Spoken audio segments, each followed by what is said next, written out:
it's kind of how I grew up watching all the comedians back. This is back in the day, back in the '80s when that was my first time, 1981 in Boston.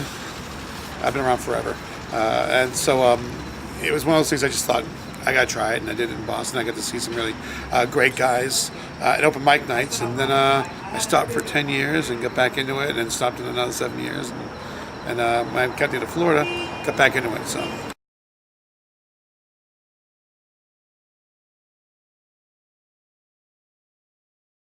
We're talking 1981. All right, so I have a hard time remembering last year. I just it was weird because I had done like a couple little shows in school where they needed like the hosts and stuff, and so I was doing a monologue there, and it was all some other people's jokes, but it was kind of cool. But anybody knows it's kind of like a drug. When you do it, you get that one taste and it feels good. Next thing you know, you're like, I gotta keep doing this. I gotta keep doing this. So yeah, it's always been. The place to be on stage was kind of fun for me. So.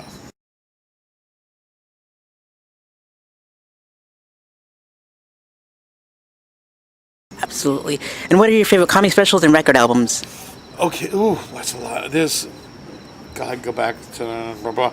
I think one of my favorite people say, what should I listen to when they're starting out? Christopher Titus' 5th annual End of the World Tour. It's a double CD, but it's perfect from start to finish. Pete Holmes' new comedy special is killer. I just watched some old Richard Pryor stuff that got on Netflix, which is great. Michael Che has a new great special. There's a lot. That's the problem. There's so much good stuff out there. I like Billy Gardell's Halftime. I like the old Robert Williams stuff. I like, of course, the old George Carlin stuff. Anybody who's got a nice sense of wordplay. Then again, I also like Cheech and Chong. It's hard. There's so much. I can only say listen to everything. Find what you love and then keep going. I'm addicted.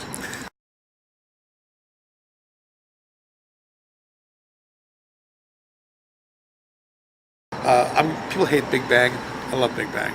I love Two and a Half Men because even though it was a horrible show, it was written great. They always kept the joke. Like it was every 2 seconds there would be another wise joke. It'd be great.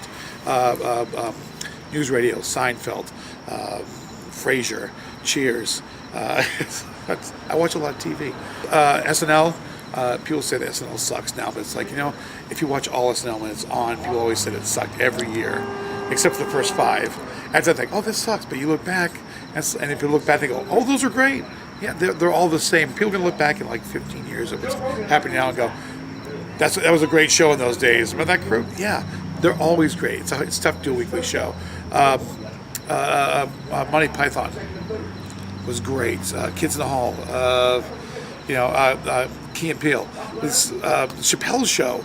Even though it was short, it was just so many brilliant shows. Comedy Central does a great job. Amy Schumer's show is great. So, again, it's huge because I go back to Blazing Saddles. I go back to Young Frankenstein, Airplane. Probably one of the funniest movies out there.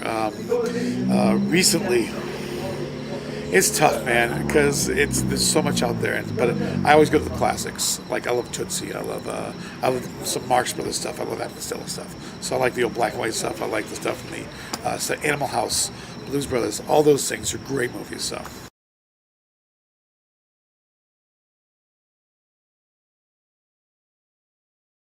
Besides Mike Hurley, who I like to tour with because we have a good time hanging out.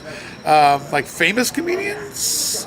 Bill Burr. I almost forgot Bill Burr's stuff. Bill Burr's fucking awesome. We're both from Boston, so we have that. Okay, I swear? Holy crap, I didn't even ask. Oh, I just said, I'm just swearing. Like, oh, can I swear? Probably Bill Burr would be great. Maybe Amy Schumer, maybe Liza Schlesinger.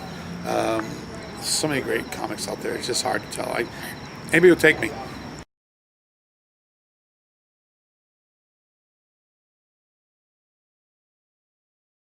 I did a roast 10 years ago for my birthday. I did a roast, and I hadn't known the group of comics that we have here in Orlando now. And I knew a couple, but they, not as well as I knew now. So it was a lot of people I work with, and it was kind of harsh. And my wife last year goes, "We should roast you again." I'm like, no, people I know now are vicious. But it would be Mike. It'd be all local comedians because I love James John, Ken Miller, Carmen Vallone. just local guys. If you're gonna throw a famous guy in there, he's like, "Who the hell is this?" Yeah, you're like, "Nah, just make it awkward for somebody."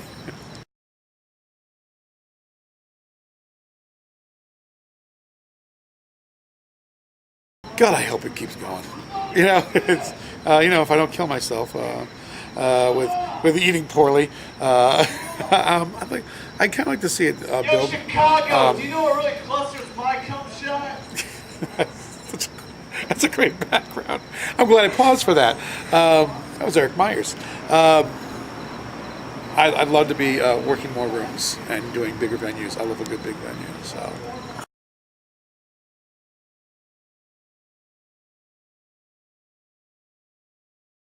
I've done a lot of stuff. So, again, I'm 53, so I've been around. So I've done sketch comedy. I've done improv with Mama's Comedy and SAC Improv.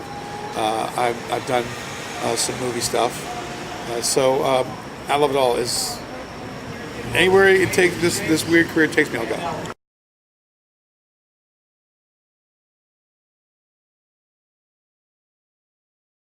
Online, you can find me at thekevinwhite.com. And then, of course, Facebook and Twitter and Instagram. And all those can be linked up from my website to make it easy.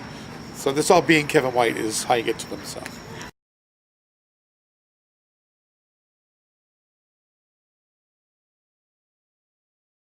I just want to have a good time.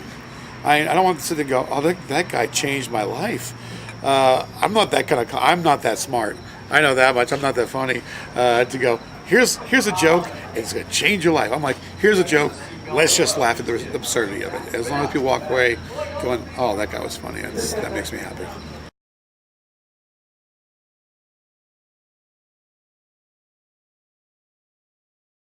Hello, I'm Kevin White. You can check out my interview at QPI.com. I said that right. I'm not going to spell it because I could probably spell it wrong. Or you can do is go Google and Google everything I just said in one little space, and it'll take you exactly there. I have no idea if that's true. Or just have a drink. But check out the interview.